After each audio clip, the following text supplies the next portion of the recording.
حکیم لقمان بھی اس قسم کے ایک تھنکر تھے. بیسیکلی یہ سوڈان کے رہنے والے تھے, حبشی نسل غلام تھے. عرب کے لوگ ان کے اقوال سے واقف تھے. جس طرح ہمیں بچپن میں ہی اشعار آتے ہیں کہ محمد سے وفات نے تو ہم تیرے ہیں. ہمارے چھوٹے بچوں کو یہ شعر آتے ہیں, اسکول میں سن لیے, لب پہ آتی ہے دعا بن کے تمنا میری. ڈاکٹر اقبال کو وہ جانتے نہیں ہوتے لیکن اشعار سنتے ہیں. اسی طریقے سے عرب کے لوگ حکیم لقمان کی کہاوتیں, حکیم لقمان کے واقعات وہ بچپن سے سنتے تھے. ان کے محاورے ان کو ایک ریسپیکٹیبل پرسنالٹی سمجھتے تھے. بس اس سے زیادہ کچھ نہیں تھا. نبی نہیں تھے وہ, کسی نبی کے صحابی بھی نہیں تھے وہ, کیونکہ قرآن حکیم میں جو سورہ لقمان میں ان کا ذکر آیا تو انہوں نے صرف توحید اور آخرت کا ذکر کیا, کسی نبی کی پیروی کا ذکر نہیں کیا. ورنہ یہ نبی پہ واجب ہوتا ہے کہ جب وہ دین سکھا رہا ہوتا ہے تو وقت پیغمبر کی پیروی کا حکم دیتا ہے.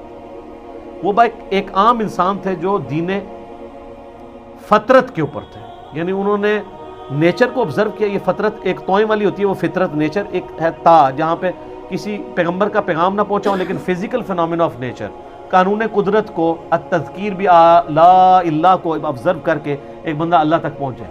اس طرح وہ گاڈ تک پہنچ چکے تھے. ان کی سب نصیحتیں پڑھیں. پہلی نصیحت ہی ان کی کیا ہے؟ یا بنی لا تشرک باللہ ان الشرک لظلم عظیم.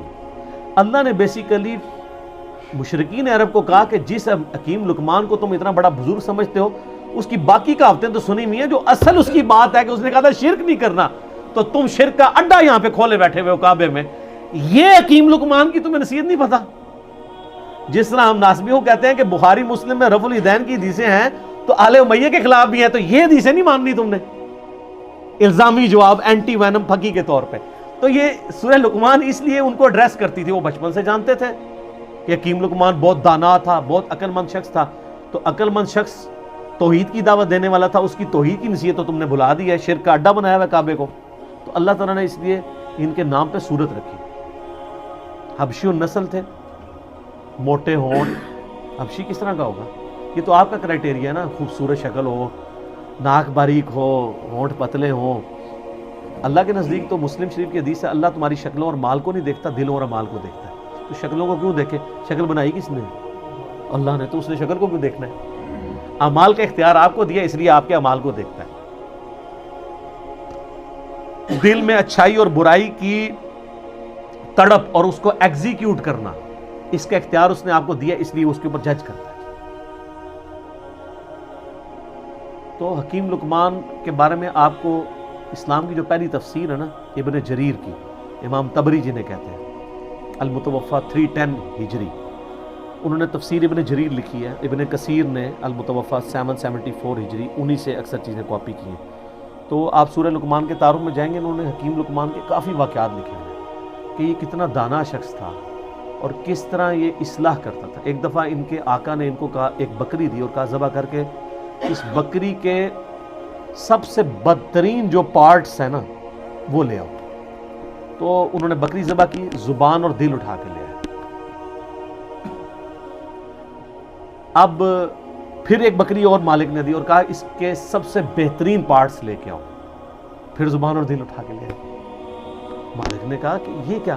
انہوں نے کہا یہ زبان اور دل اگر ٹھیک ہو جائے نا انسان کا تو اس سے بہتر اعضاء کوئی نہیں. اور اگر زبان اور دل ڈی ٹریک ہو جائیں تو ان سے برا کوئی عضو بھی نہیں ہو سکتا. یہ جناب حکیم لقمان تھے. تو اللہ تعالیٰ نے مشرکین عرب کو کہا کہ ان کی توحید کی نصیحتیں, پھر آخرت میں پیشی کی نصیحتیں. حکیم لقمان کی نصیحتوں میں میرا پورا لیکچر ہے, مسئلہ 177.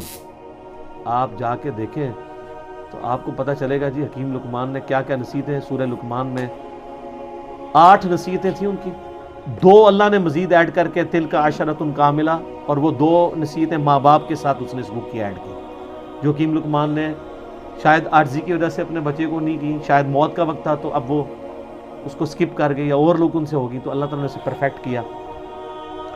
ان نصیحتوں سے کئی آئیڈیا نہیں ہوتا کہ انہوں نے وقت کے پیغمبر کی پیروی کا کہا ہو. اس سے لگتا ہے کہ وہ ایک ایسے شخص تھے جنہوں نے فزیکل فینومینا آف نیچر کو آبزرو کر کے خدا تک پہنچ چکے ہوئے تھے کہ اس کائنات کا ایک کریٹر ہے, اور Allah is the only explanation of all the physical phenomena in this world. وہ اتنی رقت انگیز ان کے الفاظ ہیں، اے بیٹے اللہ کے ساتھ شرک نہ کرنا، بے شک شرک سب سے بڑا گناہ ہے، سب سے بڑا ظلم ہے، اور اگر تم پہاڑ کی چٹانوں میں یا آسمانوں میں بھی کوئی گناہ کرو گے تو قیامت دن اللہ تعالیٰ تمہارے سامنے لے آئے گا۔ اچھا، آسمانوں میں کس نے گناہ کرنا تھا؟ اس زمانے میں تو اڑتا تو کوئی بھی نہیں تھا، لیکن آج آپ کی ساری اسمگلنگ پاکستانی ایئر ہوسٹس جو کر رہی تھی اور جو کچھ باقی معاملات ہوتے ہیں وہ آسمانوں میں ہی گناہ ہو رہے ہوتے ہیں، تو وہ یہ نہ سمجھے گا انہوں نے زمین پہ گناہ نہیں کیا، آسمانوں میں، قرآن میں لکھا ہے آسمان میں بھی کوئی گناہ کرو گے اللہ تعالیٰ لے آئے گا قیامت والے دن۔ وَمَن يَعْمَلْ مِثْقَالَ ذَرَّةٍ خَيْرًا يَرَهُ وَمَن يَعْمَلْ مِثْقَالَ ذَرَّةٍ خَيْرًا يَرَهُ وَمَن يَعْمَلْ مِثْقَالَ ذَرَّةٍ شَرًّا يَرَهُ، ذرہ برابر نیکی بھی کرو گے وہ بھی لے آئی جائے گی، اور ذرہ برابر گناہ کرو گے وہ بھی قیامت والے دن تمہارے سامنے لا کے رکھا جائے گا، ہاں بھی جواب دو گا۔ تو یہ حکیم لقمان نہ تو کوئی پیغمبر تھے، نہ کسی پیغمبر کے فالوور تھے، نہ کوئی صحابی تھے کسی پیغمبر کے، نہ کوئی تابعی تھے، ایک سلیم الفطرت انسان تھے جو خدا تک پہنچ چکے تھے، اور ایسا شخص اہل فطرت کہلاتا ہے، یعنی فطرت ایسا شخص جس تک یہ تا کے ساتھ ہوتا ہے، جس تک وقت کے پیغمبر کی دعوت یا کسی پیغمبر کی دعوت نہ پہنچی ہو، ایسے شخص کے لیے صرف ایک اللہ کو ماننا اور آخرت کا یقین کر لینا کافی ہے، چاہے نبی کی دعوت نہ بھی پہنچی ہو، اس کے لیے بس یہ اتنا اجمالی عقیدہ رکھنا کافی ہے۔ البتہ جب وقت کا پیغمبر آ جائے پھر اس کو ڈینائی کرے گا تو وہ کافر ہوگا، لیکن ایسے لوگ عموماً ڈینائی نہیں کرتے۔ اس کی آپ کو نمائندہ مثال بتاتے ہیں، سیدنا زید بن عمر بن نفیل، آپ کو پتہ ہے نا ان کے بارے میں، صحیح بخاری میں آتا ہے، ان کا ایک بیٹا ہے سعید ابن زید۔ سعید ابن زید کو جانتے ہیں؟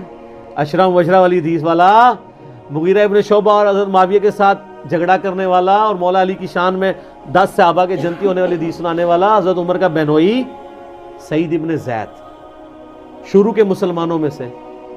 ان کا باپ تھا زید بن عمر بن نفیل، اس کے اوپر بخاری میں چیپٹر ہے، یہ اہل فطرت میں سے تھے۔ نبی علیہ السلام فرماتے ہیں کہ مجھے صحیح طرح یاد ہے، میں جوانی میں تھا، اس وقت اللہ نے مجھے مبعوث نہیں کیا تھا، ایک جگہ میں دعوت پہ گیا تو وہاں پہ لا کر دسترخوان کے اوپر کھانا رکھا گیا، اور نبی اسلام کی اس وقت عمر 25 سال تھی۔ تو آپ کہتے ہیں کہ میں نے زید بن عمر بن نفیل کو دیکھا کہ وہ اس دسترخوان سے اٹھ گیا اور اس نے کہا کہ میں بتوں کے نام کا ذبیحہ نہیں کھاؤں گا۔ ہائے ہائے ہائے، آپ فرمائے پوری امت بن کے اٹھے گا وہ، اور وہ کعبے کے ساتھ لپٹ کے کہا کرتے تھے اللہ میں صرف تجھے پوجنا چاہتا ہوں، لیکن وقت کے پیغمبر کی کوئی تعلیم ان تک نہیں پہنچی تھی، مواحد تھے، وہ یہ مانتے تھے بت پرستی حرام ہے، پیغمبر کی دعوت نہیں تھی، اسلام آنے سے پہلے دنیا سے چلے گئے۔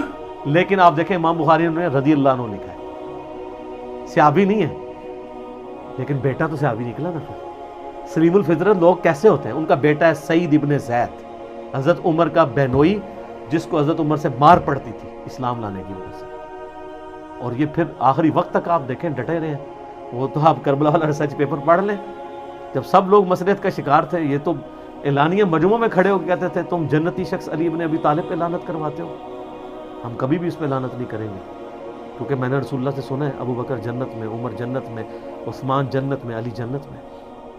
سنن نسائی الکبریٰ میں اوپر تلے کتنی حدیث ہیں، میں نے اس اپنے کربلا والے ریسرچ پیپر میں ڈالی ہے۔ ایک تابعی آ کے کہتا ہے کہ میں اس دنیا میں سب سے بڑھ کر سیدنا علی سے محبت کرتا ہوں۔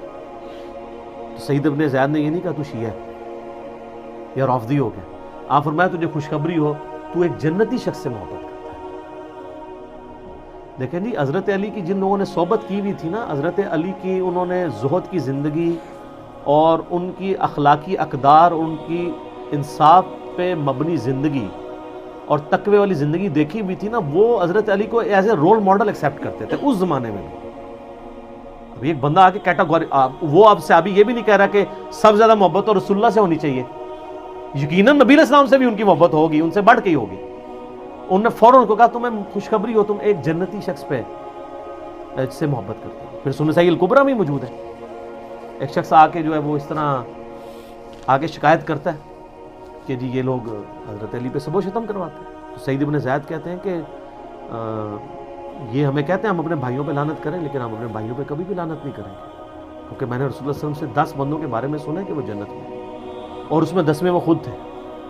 عشرہ مبشرہ میں زید بن عمرو بن نفیل کا بچہ سعید ابن زید، تو 9 کے نام بتا کے چپ کر جایا کرتے تھے۔